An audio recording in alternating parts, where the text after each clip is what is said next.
Magandang araw sa inyo lahat mga kabansa. Kayo po ay nasa Iparas kay Paras. At ito inyong lingkod, Ado Paglinawan, na nagbubungad ng pagbati para sa ating sekretary.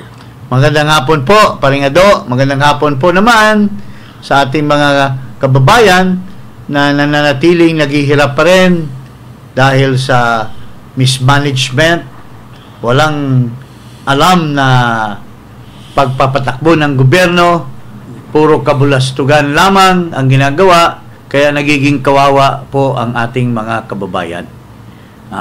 Rising prices, unabated corruption, and most of all, extravagance of this administration, and pretending to be helping the people, pero it's a play of politics. Kaya hindi ka nais-nais po, mga kababayan, na bigyan pang dagdag na pagpapatuloy nitong administrasyon na ito, mga kababayan. Pasama ng pasama. At lalo pang sumama dahil kumuha pa ng isang madaldal na babae na hindi naman, wala naman siyang papel, undersecretary, pero she put herself into the position of a spokesman.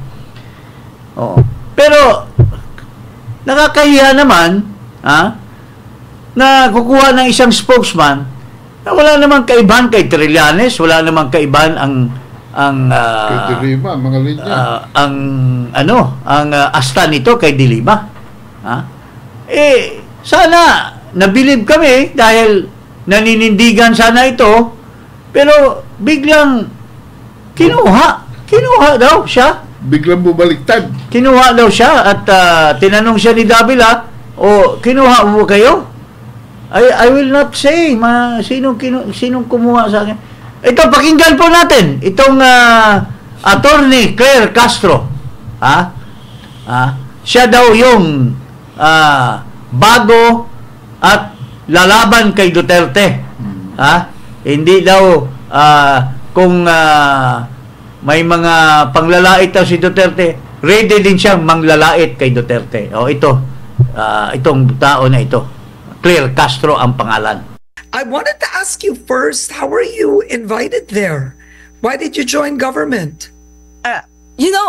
Karen, I am not into politics. I just discuss about the activities and politics and laws, but I am not into politics. But I just do not know. I do not know why they chose me. I did not apply. I was just invited. And maybe 2 to 3 days, I had no decision yet. And I was contemplating at the time not to accept. But when I was told that I could help curtail fake news through this position, and I prayed, then I accepted. Anong pinagsasabi nitong impostor na ito na spokesman? Wala namang posisyon na spokesman diyan sa Malacanang. Pero whatever it is, sinasabi niya she's not into politics. But unang araw pa lang niya, she already played politics. Tingnan mo itong pinagsasabi nito. Sinasabi ni Duterte na dumadami ang droga ngayon, tapos tinitira na niya kaagad si Duterte instead of addressing the problem of drugs. Tinitira niya yung bearer of information. Instead of saying na ang PNP ay hindi totoo yan, maraming droga, ganyan, binabalikan niya yung nagsasabi ng information. Pati yung anak ni Duterte na dinamay pa niya. Mayor, dinamay pa niya na sila naman ang nagpapatakbo ng sa Davao. Ano kinalaman nung nagpapatakbo sa Davao? Hindi trabaho ng mayor yan. Trabaho ng pulis yan. Trabaho ba ng mayor yan? Napakatanga mo naman. Spokesman ka, pero tatanga-tanga ka na kaagad. Pati English mo, walang papel. Ito. Pakinggan natin itong dinadaldal nito. Good afternoon po, Attorney. Sa Mandaue rin po sinabi po ni former President Duterte na bumalik na po yung droga sa Davao, Cebu, and Manila. Marami na rin mga tambay ang na-hold up at mga nasasaksak. May action po dito. Davao, including Davao City? Oh, okay. Kung Davao City pinag-uusapan natin, sino ba ang mayor ng Davao City? Hindi ba yung anak niya? Si Mayor Baste Duterte. So, ang ibig ba sabihin nun, napaka-inefficient ng anak niya? Again, ulitin natin, nasaan ang data patungkol rito? At tandaan natin, nung panahon niya, at least ngayon may record kung may namamatay, nung panahon niya, merong bang nare-record doon sa mga biglang nawawalang mga tao? Tanong lang natin yon. So, dapat yun siguro, alamin din niya. Pero as of now, sabi nga natin, anak niya ang namumuno sa Davao City. Tingnan mo ito. Ang sinabi ni Duterte, as quoted by the interviewer, is talamak na ngayon ang droga all over the country. Pero dahil galit siya sa Duterte, dahil she was playing politics, she focused it on Davao. And ang nagsabi si President Duterte, dinamay niya yung anak na mayor daw sa Davao. Di ba napaka non-sequitur mo? Abogado ka po naman, you're a non-sequitur. Your answer does not pinpoint to what was asked. Kasi unang-una, we point to the mayor. Yung mayor ba namumuno ng PIDEA? Yung mayor ba ang police? Ng PIDEG? Oo. At saka, bakit mo tatanungin si Duterte na may data ba? May data ba dito? Ikaw nandyan Ikaw nakaupo Binabayaran ka ng gobyerno. Hindi natin alam kung anong halaga ang binabayad ni Marcos sa'yo. Ikaw dapat ang mag-research. Ang sagot mo, Castro, ay palaban kay Duterte, personal. Yung sagot mo ay it's against Duterte. Galit siguro ka kay Duterte, personal, and you are playing politics. And yet you're telling Karen Davila, oh, I'm not into politics. I'm not into politics. You yourself is playing politics. And you're playing fake news because you are accusing Baste Duterte of the ones inefficient in eradicating drugs. Hindi ba galit ka kayo nung sinasabi ni Duterte ni Baste na ano yung mayroong inano si Baste na anuhin niya yung mga drug pushers, drug addict. Tapos tinutulan ni Marville, di ba, partner? Naalala mo yan? Oo. So Baste wants to address the problem, but it is your minions, yung minions ng amo mong si Marcos, ang ayaw na i-address yung problems ng drugs sa Davao City. Ang sinasabi ni Duterte, talamak ngayon. Ang sinasabi nitong ek na ito ay wala daw data na bumalik yung droga.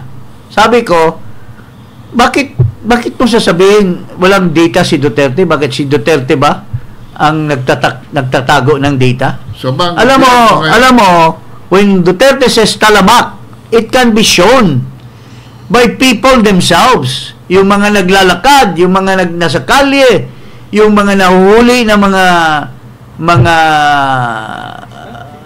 drug addict na mga these are records, observations, public observation.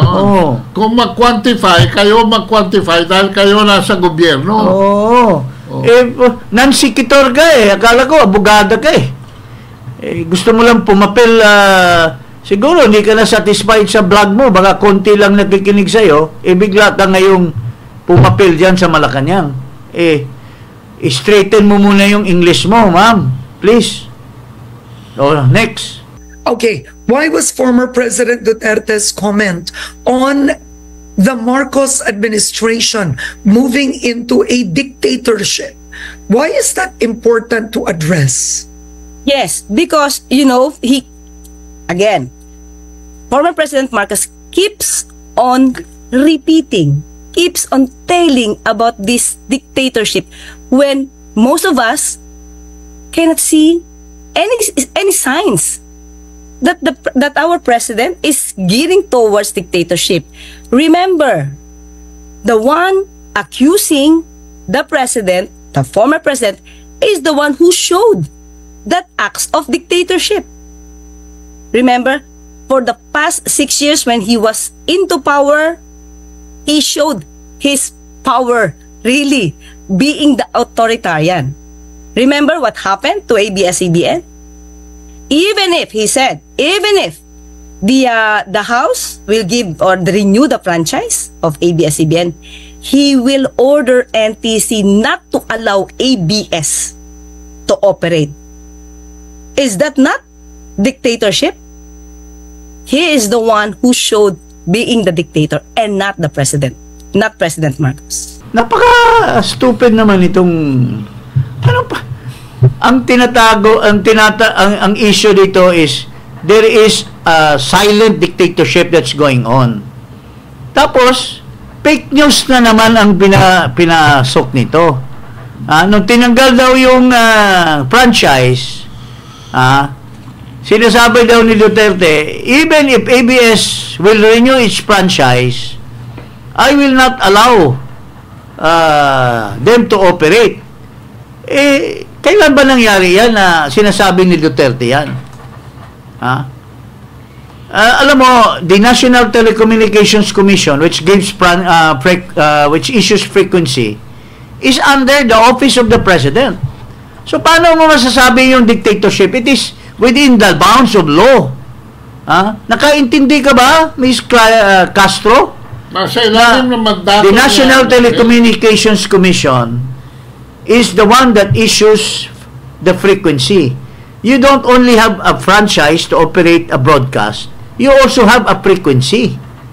Now, even if Congress will give a franchise, sinasabi niya, Duterte will not allow the ABS-CBN to operate. Well, of course, that is the subject matter of a thorough review if whether or not ABS will be given a frequency. He may have a franchise, but if he doesn't have a frequency, hindi rin siya maka-operate. So, is the grant of frequency or the non-granting of frequency dictatorship? How stupid are you to say that? Napakababaw nito, pare.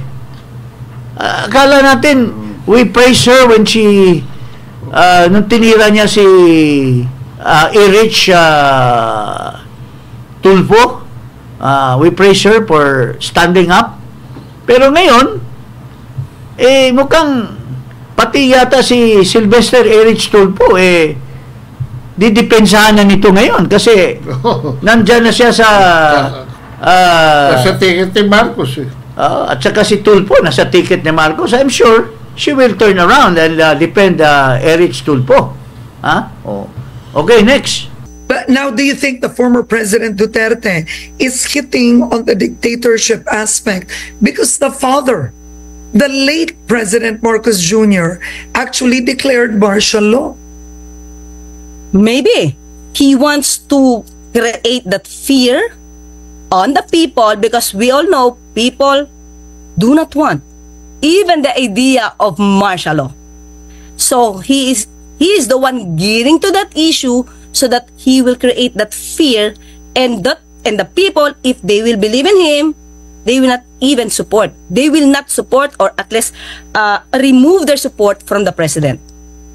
Well, in the first place, paano ka ba mag-construct ng statements mo? Because hindi English ang ginagamit. tadlis na balubaluktot eh. Walang pinanggagalingan, walang papupuntahan, no? Kaya tuloy, sabi ng, ano ba ito, Optic Politics, Claire Castro, a disaster in the making.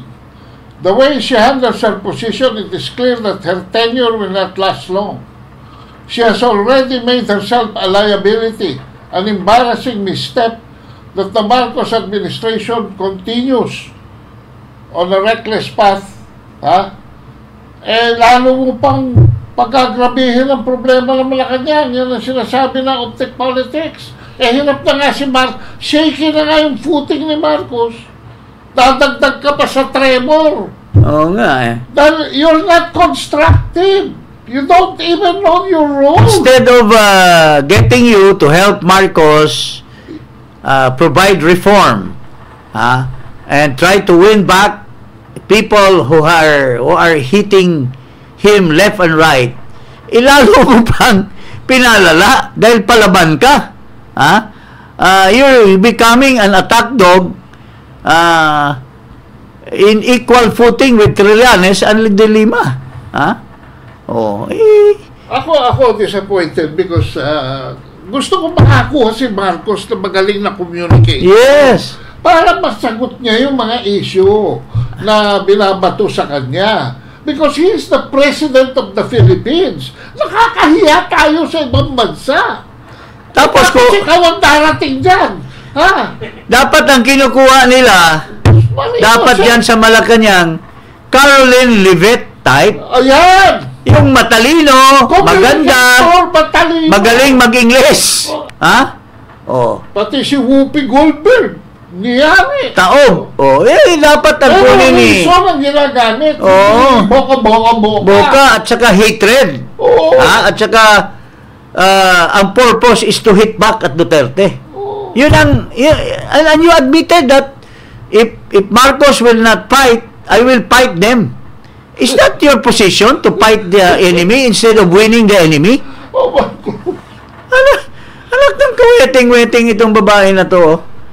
Bumalik ka na lang doon sa, pinanggalingan mo. DCWM, ABS-CBN. Tumabi ka na lang kay... Hindi, na yan demoted na yan sa, ano ba yung radio program natin? DCXL. Diyan ka na lang, doon sa kasama mong lalaki doon. Kasi hanggang dyan ka lang dapat talaga with your respect. Nothing personal. Kasi when your ego. When you made good statement, akala namin yung when you hit Erich Tulfo, Sylvester Tulfo, and you expose him, wow, ang galing nitong babae na ito. Pero ngayon, hindi naman pala kaganyan. Attack dog ka pala Kalat mag-isip. Kalat. Oo. Kalat na kalat. Oo. So, kawawa naman ang Malacanang. Lalong kawawa yung si Jay Ruiz. Kasi unang-una, amateur pa yon. Tapos papasukan na nito na attack dog. Oo. Paano ka pipigilin ni... Hindi pala attack dog. Ano? Attack. Kasi yung female dog is a... Okay. Okay, so, next. Ano pang ibang issue dito sa interview niya kay Karen Davila? As a lawyer. Yeah. Okay, but what does the law say when it comes to impeachment trials? Should the Senate start immediately? What does forthwith mean? Yes, it's like this. When you say to proceed at the forthwith proceed, it doesn't say in the Constitution if they should proceed even during the recess.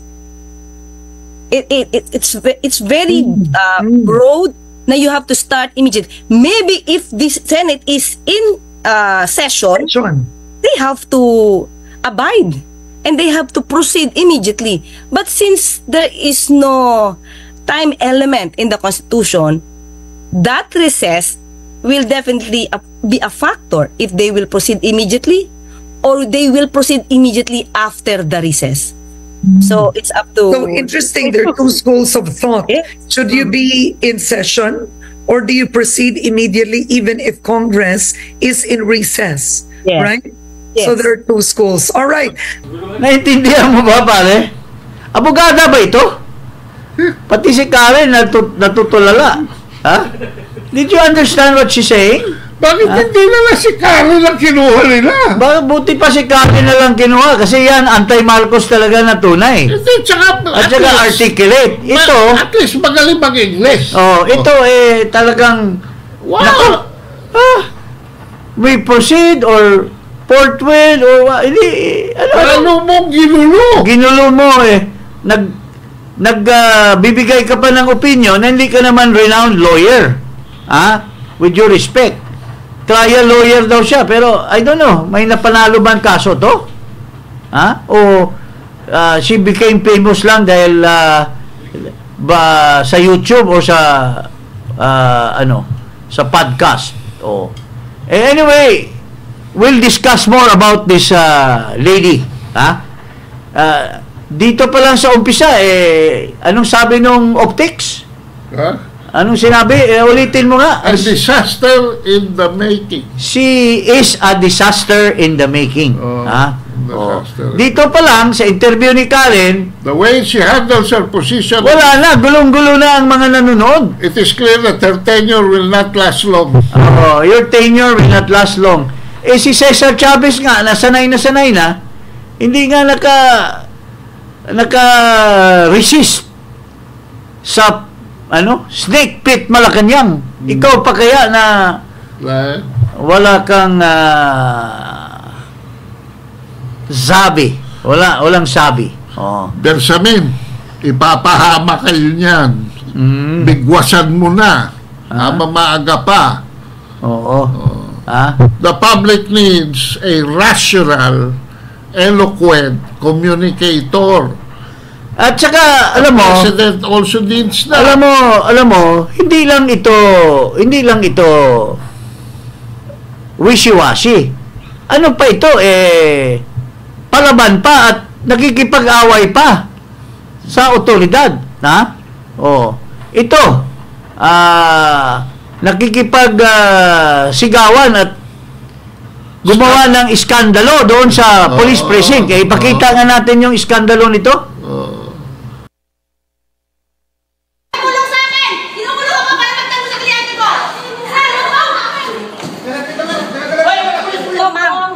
MPD media kayo. Kakampi niya ba yung media? Hindi lang. Ang taga-ABS-CBN po ako. Pasensya na. Tulong lang ako dito. Taga-DCRJ po. DCRJ. UR. Walang Atty. Claire Castro po. Walang warrant, sir. Kinaladkad sa SM Mall. Walang warrant. Walang ginagawa. Walang complaint. Walang ginagawang krimen sa SM Mall, San Lazaro. Para kalad ka rin. Walang complaint pinapakita. Opo. Sa Atty. Claire, you are the counsel po ni Jackson. Nagulat po kami. Walang warrant. May text po sa amin yung babae na magkikita sila sa mall para pag-usapan ang bata. Tapos papahuli. Bakit sila agad nandoon? Tingnan mo ito. Hasta ba ng abogado yan na mag-hysterical at abogado ka? Yung client, mayroon kang client. Pero ang abogado, instead na mahinahon at nagre-respeto ng police or the people who are in authority, ikaw ang nagwawala. At anong sinabi dito sa news report about what this Castro has done? A lawyer and DZMM host for the evening program Usapang de Campanilla is currently detained at the Manila Police District for turning hysterical while questioning the legality of the arrest of her client Tuesday evening. Lawyer Claire Castro, who introduced herself to reporters as an employee of ABS-CBN and said she was there only to help, is currently detained together with her husband, secretary, and Jackson Chua, her client, for slander by deed and obstruction of justice, according to MPD Women's Desk PO3 Marlene Remetrio. Castro said she was apprehended at SM San Lazaro Tuesday without a warrant of arrest. She was seen shouting, pushing policemen, and pulling her client away from the MPDs. Women and child desk trying to bring him home. Quote, walang warrant. Sir, kinaladkad sa SM Mall San Lazaro. Walang complaint. Walang ginawa sa SM Mall para arrestuhin, she said, almost shouting. O, tingnan mo. Mayroong warrantless arrest Kung bakotid niya. Hindi mo muna inalam kung warrantless arrest ba. You claim that there was no warrant. Ikaw talaga, para kang hindi abogada. Na? Ito, palingkera. Palingkera pala ito. Kala ko, klaro Clear ang pangalan. Clear hindi pala klaro Yung pala Castro. Yung Castro. Hindi Francis. Hindi Francis. Kamag-anak. Ewan ko. Baka kamag-anak kasi pareho silang line of thinking yung Franz Castro palaban sa Congress. Ito naman palaban sa Malacanang. So, tama nga naman, lalayo ng gusto ang taong bayan. Kasi may palaban sa Kongreso na Castro, may palaban naman na bagong Castro dito sa Malacanang. So, yun po ang istorya ng ating iparas kay paras ngayong hapon. And we will have more about this lady, subaybayan natin to. Podcaster and blogger, now turned into ano ba siya? Impostor? Wala namang inanunsyo na spokesperson. Alam ko noon sa panahon ni Duterte, si Andanar is the head of PCO. And there was really appointment for spokesperson. Si Harry Roque, minsan si Panelo, minsan si Nograles. Pero ito, USEC lang siya. Bakit suddenly naging spokesperson? Was he designated as a spokesperson? Ewan ko, Secretary. Ako Marcos alis dyan. Gusto ko si Marcos mag-resign. Pero I don't want him to go down this way. Grabe ito. Kawawa si Marcos dito sa bago nilang pinick up na baka ito yung tunay na namili ng suka at nakita nilang ito magaling bumili ng suka, kunin natin to sa Malacanang. Baka yun ang nangyari dito. Anyway, huwag kalimutang mag-subscribe dito sa Iparas kay Paras at i-click ang notification bell at mag-subscribe na rin kayo sa YouTube channel ko at Ado Paglinawan. Magandang hapon po. Maraming salamat. Iparas kay Paras.